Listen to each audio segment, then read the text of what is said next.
Rain lashed against the tall glass windows of the Hanbyo mansion that night. Inside, hurried footsteps echoed down the corridor as house staff rushed toward the east wing. Han Ji-won, Korea's youngest biotech billionaire, was convulsing again. His body shook violently while Dr. Kim fought to stabilize him. Laura, a quiet African exchange student working the night shift as a caregiver, froze at the doorway. The flickering chandelier cast ghostly reflections across Ji-won's pale face. His lips trembled, his fingers clawed at the sheets. The scene looked too familiar. This had happened twice already that week. "Hold him down. Quickly," Dr. Kim barked, his voice cracking under pressure. He injected another sedative. Within seconds, Ji-won went still, too still. Laura's heart pounded. His vitals were fine, yet his body kept betraying him. It wasn't normal. By morning, the mansion buzzed with whispers. 23 specialists from around the world had examined him, and none had answers. They called it a neurological decline of unknown cause. But deep inside, Laura felt it wasn't an illness. It was a message, a warning hidden in plain sight.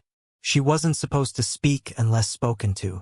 Still, when Madame Yu, Ji-won's elegant aunt and the company's vice president, passed her in the hall, Laura caught the woman's perfume. Jasmine mixed with something metallic, almost like blood. Their eyes met. Madame Yu smiled, cold and flawless. "Don't wander where you don't belong, dear," she said gently. The words clung to Laura's chest like frost. That night, after everyone left, Laura lingered by the billionaire's bedside. He slept restlessly, lips moving as if whispering someone's name. Beside him sat a teacup, steam curling into the dim light. The same green tea he drank every night. She lifted it carefully. The scent was floral, but beneath it, something bitter, something wrong. She let a drop fall on a napkin. The stain turned faintly purple. Her throat tightened. This wasn't ordinary tea. Thunder cracked outside, shaking the windows. The power flickered. Laura's mind raced. If she was right, someone inside this mansion was slowly killing him. If you're still watching, please hit subscribe and like this video, because what Laura's about to uncover next will leave you speechless. The next morning, Ji-won tried to sit up, but his hands trembled uncontrollably. His voice broke into fragments. "It's like my body isn't mine anymore," he whispered.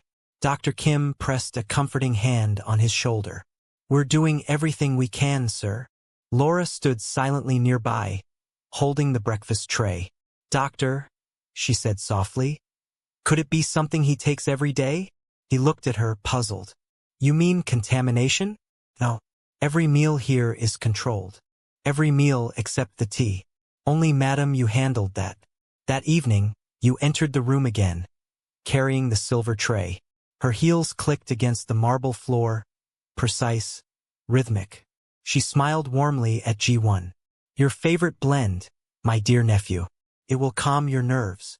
She placed the cup gently beside the bed, bowed slightly, and turned to leave. Laura pretended to tidy the curtains, watching every move. When the door shut behind Madame Yu, she stepped forward, hands trembling. She poured a few drops of the tea into a small vial she'd hidden inside her apron. Her heart thudded so loud she could hear it echo in her ears.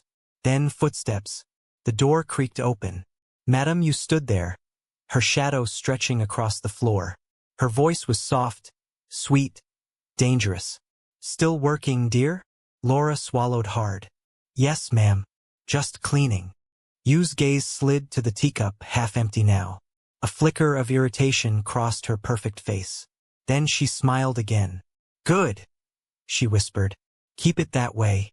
She left, the scent of jasmine lingering in the air.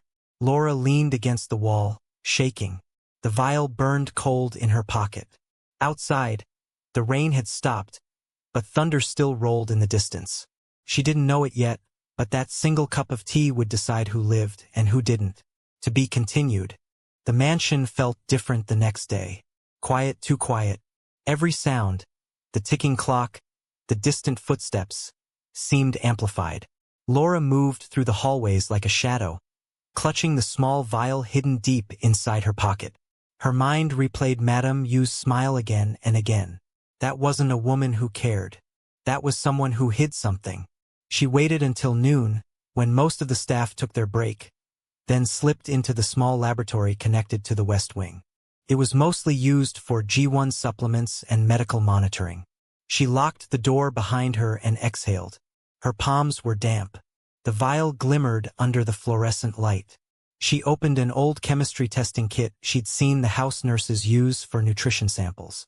Her hands trembled as she mixed a few drops with the reagent.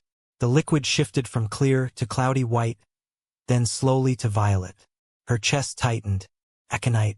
Back in university, she'd read about it, the flower of death. One of the most lethal plant toxins known to man. A few milligrams could stop a human heart. It was odorless in tea. Slow, undetectable. Her throat went dry. Whoever was doing this wasn't experimenting. They were finishing him off carefully, quietly. A sudden knock jolted her. She hurriedly hid the vial behind a stack of folders. "Who's there?" "It's Dr. Kim," a voice answered. "Are you in there, Ms. Laura?" She unlocked the door, trying to stay calm. The doctor frowned. "Why is the door locked?" "I was cleaning, sir." He sighed. "Be careful. The board is here today. Madame Yu doesn't like surprises." When he left, Laura leaned against the counter, breathing fast. She had proof, but proof wasn't safety. If you found out, Laura could lose her visa, her job, even her freedom. Nobody would believe a foreign maid accusing one of Korea's most powerful women. That night, Ji-won woke coughing violently. Laura rushed to his side. His eyes were glazed, unfocused. I can't move," he whispered. She called Dr. Kim, but he didn't answer. Everyone else seemed to vanish into thin air. It was past midnight. Desperation forced her to act. She grabbed his hand. "Sir, listen to me. I think someone's hurting you. I need your permission to test your blood for toxins." He stared at her, struggling to speak.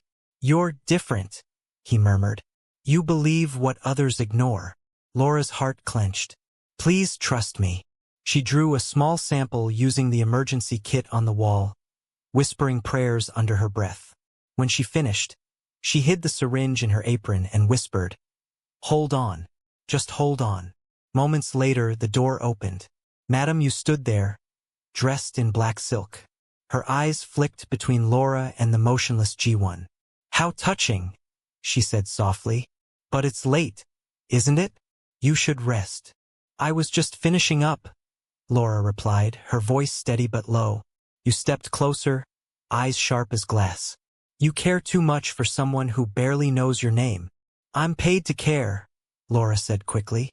You smiled faintly. "Be careful, dear. Curiosity is a disease here." When she left, Laura locked the door behind her and collapsed into the chair. The sound of thunder rumbled again outside the mansion windows. If you're still watching, make sure to like this video and subscribe, because from here, nothing in this house will ever be the same again. The next morning, Ji-won's condition worsened dramatically. The board members whispered about replacing him. Madame Yu looked solemn, performing concern like an actress at a funeral. Laura slipped into the lab once more, analyzing the blood sample. The machine beeped twice, then displayed the result. Aconitum napellus, confirmed. Her knees weakened. She had just uncovered a billionaire murder attempt. She printed the result quietly, folded it, and tucked it beneath her blouse. She needed to find Dr. Kim, someone who might still believe her. But when she entered his office, the lights were off. His chair was empty. A faint smell of smoke lingered in the air. Then she saw it. A framed photo of Ji-won and Dr. Kim shattered on the floor, and next to it, a note scribbled in haste. "They know. Get out while you can." Her stomach dropped. She turned toward the door, but the knob wouldn't move. Someone had locked her in. Laura's heartbeat thundered in her ears.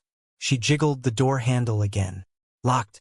The small office felt smaller by the second, walls closing in, the faint buzz of electricity humming overhead. She looked around. No windows large enough to escape through, only the faint light from a corridor lamp slicing through the crack beneath the door. Who had locked her in? Madam Yu? One of the guards? Her eyes darted to the desk. The note Dr. Kim left was trembling in her hand. They know. Get out while you can. Her pulse quickened. She grabbed a letter opener from the table, wedged it into the latch, and forced it until the lock clicked. The door creaked open. The hallway was empty. Only the steady tick of a grandfather clock somewhere down the hall reminded her that time was still moving. She slipped out quietly, clutching her blouse where the lab result hid. Every corner felt alive with watching eyes. When she reached the staircase, she froze. Voices, soft, deliberate, echoed from below. The board has agreed, Madam Yu was saying. Once he's gone, the transition will be smooth. A man replied, low and cautious. And the girl? Handled, you said. By morning, she'll be on a plane, or worse. It depends on whether she behaves. Laura's throat went dry. Her name wasn't spoken, but she knew. She backed away slowly, trying not to breathe, but a floorboard betrayed her with a sharp creak. Silence. Then footsteps. She ran. Down the back corridor, past portraits of ancestors glaring down from the walls, through the pantry, and into the servants' quarters. She hid behind a stack of folded linens, pressing her palm over her mouth as two guards rushed past. Check upstairs. She couldn't have gone far, one shouted. When the sound faded, Laura slipped into the laundry room. The hum of machines masked her trembling breaths. She sank to the floor, pulling out the folded paper. Proof that Han Ji-won was being poisoned. But what good was proof if she couldn't survive the night? She needed an ally. There was only one person left, Ji-won himself. Rain began again outside, tapping the windows like fingertips. She waited until past 3 a.m. before sneaking back toward his room. The mansion slept. Her feet moved silently across the polished marble, heartbeat sinking with every distant thunderclap. When she opened his door, Ji-won was awake, sitting weakly against the headboard. His skin looked paler than ever, eyes half-closed yet aware. Laura, he whispered, voice hoarse. They told me you left. They lied, she said, closing the door behind her. You're being poisoned, sir. I can prove it. His brows furrowed. Poisoned? She unfolded the paper, laying it on his lap. Aconite. It's in your tea. I tested it. That's why your body's failing. Ji-won's fingers shook as he read the words. The realization struck him like a physical blow. My aunt, his voice cracked. She's been serving that tea since my father died. She's doing it slowly, carefully. You have to stop drinking anything she gives you, Laura urged. He looked up at her, fear, disbelief, and grief all tangled in his eyes. Why are you helping me? She hesitated. Because no one else will. For the first time, his expression softened. You remind me of my mother, he murmured. She trusted the wrong people too. Suddenly, the door handle turned. They both froze. Ji-won whispered, Hide. Laura slipped behind the curtain just as Madame Yu entered, holding another tray. Couldn't sleep? She asked sweetly. I thought you might need your tea. Ji-won forced a smile. Thank you, Aunt. You set the tray down, glancing around the room. Her eyes lingered on the window, where the curtain shifted slightly from Laura's breath. Strange draft, she murmured. She stepped closer. Laura held her breath until her lungs burned. The woman's perfume filled the air, jasmine and iron. For a moment, the curtain moved again, and Yu's eyes flicked toward it. Then Ji-won spoke quickly. Aunt, please, stay. I need to talk to you. You turned back to him, curiosity piqued. About what, dear? About the company. He coughed weakly. I need you to handle tomorrow's board meeting. Her smile returned. Of course, you should rest. Everything will be taken care of. She left, closing the door behind her. Laura exhaled shakily, stepping out from the curtain. Yvonne is ijs met hers. You risked everything staying here, he said quietly. I can't walk away now, she replied. Not until you're safe. A sudden crash echoed from downstairs. A door slamming, then hurried footsteps. They looked at each other. She knows, Ji-won whispered. The lights flickered. Somewhere outside, a car engine roared to life. Laura turned toward the window, rain streaking the glass. "She's not running," she said softly. "She's preparing something." The mansion's lights dimmed again, leaving only the flicker of a bedside lamp. If you're still watching, make sure to like this video and subscribe, because what happens after tonight will haunt you. The mansion didn't sleep that night. Rain beat harder, lightning flashing across the city skyline. Somewhere in the distance, a dog barked, then went silent. Inside, tension wrapped every corridor like a second skin. Laura and G1 sat in near darkness, whispering plans. "We can't stay here," she said. "If she suspects we know, she'll act fast." G1 tried to stand, but his legs gave way. Laura caught him. His skin was cold, pulse faint. "She must have increased the dose," he murmured, trembling. "Then we don't have time." Laura's voice broke. "We need evidence, something bigger than the paper I have." G1 nodded weakly. "There's a security archive in my father's study. My aunt doesn't know the old system still records. If she's been mixing the tea herself, it'll be on those tapes." Lightning flashed again, illuminating their faces. Fear and resolve entwined. They left the room quietly. The east hallway stretched long and empty, portraits watching them like silent judges. The air smelled of old wood and rain. Their footsteps barely made a sound. At the end of the hall stood the study. Mahogany doors shut tight. Laura eased one open. Inside, the room was frozen in time. Stacks of books, the scent of leather and dust, and a single red light blinking on the security terminal. She sat G1 in a chair and powered up the system. The screen flickered to life, revealing rows of time-stamped recordings. She scrolled back, 2 days, 3/7, until her fingers stopped. There, the kitchen feed. She clicked play. The footage was grainy but clear enough. Madame Yu entering before dawn, wearing gloves, carefully stirring a small vial into a pot of steaming tea. Her face was calm, almost serene, as she poured it into the familiar porcelain cup. Laura's chest tightened. "We have her," she whispered. G1 leaned forward, disbelief carving his features. All this time, the door behind them creaked. They turned. Madame Yu stood in the doorway, flanked by 2 bodyguards, the red glow of the hallway light outlining her silhouette. Rain dripped from her umbrella, forming dark circles on the rug. Her voice was calm. "You shouldn't have come here, nephew." G1's tone hardened. "Why, aunt? Why kill your own blood?" "Kill?" She smiled faintly. "I'm saving the company. Your idealism was going to ruin everything your father built. You're too soft, too sentimental. Like your mother." "Poison isn't salvation," Laura snapped. Yu's eyes flicked toward her. "Ah, the maid." She stepped closer. "I warned you not to wander."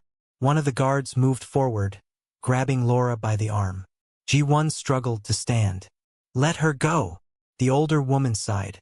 "You both made this difficult." She nodded to the second guard. "Take him back to his room. Make sure he rests permanently." Panic surged through Laura. As the guard dragged G1 toward the door, she twisted sharply, elbowing the man holding her. He grunted in pain. She grabbed the nearest object, a small glass award from the desk, and swung. It shattered against the guard's shoulder. "Run!" G1 shouted. Laura dove for the USB port, yanked out the drive containing the footage, and bolted toward the corridor. The second guard chased after her. She sprinted through the dim hallway, rain pounding against the windows, lightning guiding her way. Down the stairs, across the foyer, the marble slick under her shoes. She could hear Yu shouting orders behind her. "Stop her! She has it!" Laura's chest burned. She reached the front door and yanked it open, only to freeze. Dr. Kim stood there, drenched from the rain, eyes wide. "Doctor!" He cut her off, grabbing her shoulders. "Give it to me. I can end this." For a heartbeat, she believed him. Then she saw it, the hesitation, the fear in his eyes. "You're working with her," she whispered. Lightning flashed again, illuminating his trembling face. "You don't understand, Laura. They'll kill us both. A voice shouted from behind. Madam Yu, take it from her. Dr. Kim's expression collapsed into regret. I'm sorry. Laura backed away, clutching the drive against her chest. No one will ever believe you destroyed a life for money. She turned and ran into the storm. The rain swallowed her whole. Behind her, the mansion glowed with bursts of light as guards spread out, searching.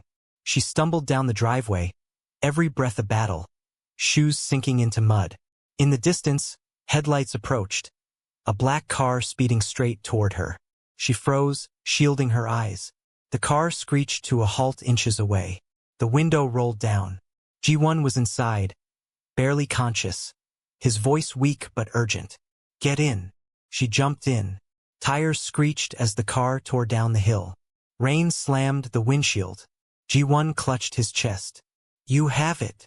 She nodded, gripping the flash drive. It's over, sir. We can show the world. He tried to smile. Not yet. She won't let us reach the city alive. Headlights appeared behind them, 2, then 4. Black sedans closing fast. Laura's breath hitched. They're following us. Ji-won's hand reached for hers. His skin was cold. If anything happens, don't let them take that drive. Promise me. Don't talk like that. Her voice cracked. Then, car rammed them from behind. The world spun. Glass shattered. The vehicle skidded. Flipped once, twice. Metal screaming. Rain and darkness merging into chaos. Silence. The wreck lay at the edge of the riverbank, headlights flickering weakly through the downpour. Through the twisted frame, the flash drive slipped from Laura's bloodied fingers into the flowing water below. A soft whisper left her lips before everything went black. Ji-won. I'm sorry. Thunder cracked above, drowning out the sound of approaching footsteps. Madam Yu stood at the roadside, umbrella raised, rain gliding off her silk coat. Her lips curled into a calm smile. It's finally done. But beneath the wreckage, a faint glow pulsed. Ji-won's smartwatch still transmitting. The screen flickered, flashing one line of text across a live backup feed. Video uploaded. To be continued. If you're still watching, like and subscribe, because in part 2, everything you think you know about this story will change.